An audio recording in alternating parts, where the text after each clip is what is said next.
നമസ്കാരം പ്രവാസി മലയാളിയിലേക്ക് ഏവർക്കും സ്വാഗതം. പ്രവാസി വാർത്തകൾ എത്രയും വേഗം നിങ്ങളുടെ അടുത്ത് എത്തിക്കാൻ പ്രവാസി മലയാളി എപ്പോഴും ശ്രമിക്കാറുണ്ട്. അതുകൊണ്ട് തന്നെ ഈ ചാനൽ സബ്സ്ക്രൈബ് ചെയ്യൂ, ഒപ്പം ബെൽ ബട്ടണും ക്ലിക്ക് ചെയ്യൂ.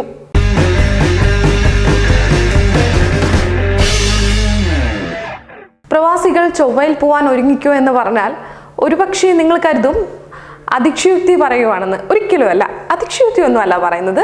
അത്തരത്തിലൊരു വാർത്തയാണ് പ്രവാസി മലയാളത്തിൽ ഇന്ന് നിങ്ങളുമായി പങ്കുവെക്കാനുള്ളത്. 2117 ചൊവ്വയിൽ കോളനി സ്ഥാപിക്കുന്നത് ഉൾപ്പെടെ UAE ദേശീയ ബഹിരാകാശ നയവും ബഹിരാകാശ നിക്ഷേപ പദ്ധതിയും UAE പ്രഖ്യാപിച്ചു കഴിഞ്ഞു. എന്നാൽ ഈ പ്രഖ്യാപനത്തെ തെല്ല അത്ഭുതത്തോടെയാണ് ഓരോ പ്രവാസികളും കേൾക്കുന്നത്. ഹസാൻ അൽ മൻസൂരിയാണ് UAE വാനോളം ഉയരുന്ന ഈ സ്വപ്നങ്ങൾക്ക് ചുക്കാൻ പിടിക്കുന്നത്.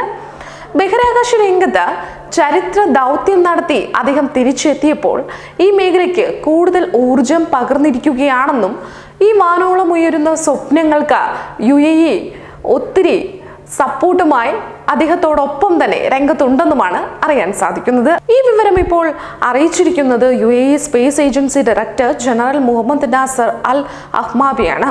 എന്തായാലും അങ്ങനെ ആ വലിയ ലക്ഷ്യത്തിലേക്കുള്ള പ്രയാണം UAE തുടങ്ങിക്കഴിഞ്ഞു.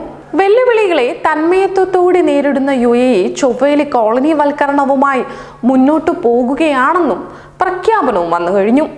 UAE വൈസ് പ്രസിഡന്റും പ്രധാനമന്ത്രിയും ദുബായ് ഭരണാധികാരിയുമായ Sheikh Mohammed bin Rashid Al മക്തൂമിന്റെ അധ്യക്ഷതയിൽ ചേർന്ന മന്ത്രിസഭ അംഗീകരിച്ച ദേശീയ ബഹിരാകാശ നയമാണ് അധികൃതർ മാധ്യമങ്ങളുമായി പങ്കുവച്ചത്.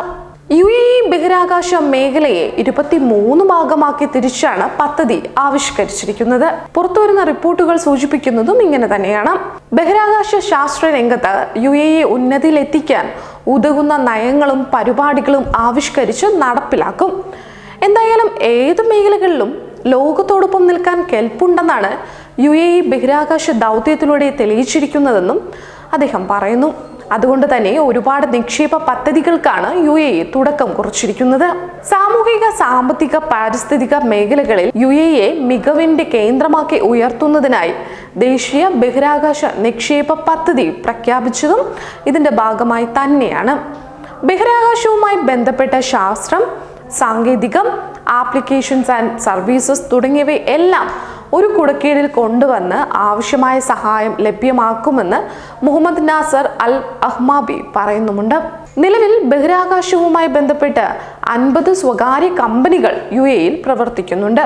പുതിയ ബഹിരാകാശ സാമ്പത്തിക നയത്തിന്റെ ഭാഗമായി കൂടുതൽ വിദേശ നിക്ഷേപം ആകർഷിച്ച് ഇത് ശക്തിപ്പെടുത്തും. അങ്ങനെ ഒടുവിൽ 2117 ചൊവ്വയിൽ മനുഷ്യരെ എത്തിക്കാനും ചെറുനഗരം യാഥാർത്ഥ്യമാക്കാനും അങ്ങനെ ആ വലിയ സ്വപ്നത്തിലേക്ക് കുതിച്ചു കയറാൻ ഇപ്പോഴേ തുടക്കം കുറിച്ചിരിക്കുകയാണ് UAE. എന്ത് വെല്ലുവിളികളുണ്ടെങ്കിലും അതൊക്കെ തരണം ചെയ്യുമെന്നാണ് UAE അധികൃതർ പറയുന്നത്. കുടിവെള്ളവും ഭക്ഷണവും ഉൾപ്പെടെയുള്ള കാര്യങ്ങളിൽ സ്വയം പര്യാപ്തത കൈവരിക്കുന്ന സാഹചര്യം ചൊവ്വ ജീവിതത്തിന് അനിവാര്യമായതിനാൽ ആ വഴിക്കുള്ള ഗവേഷണങ്ങളാണ് നിലവിൽ പുരോഗമിക്കുന്നത്. എന്തായാലും ഗെറ്റ് റെഡി, ചൊവ്വയിൽ പോവാൻ. മറ്റൊരു പ്രവാസി മലയാളി വാർത്തയുമായി വീണ്ടും കാണുന്നത് വരെ നന്ദി, നമസ്കാരം.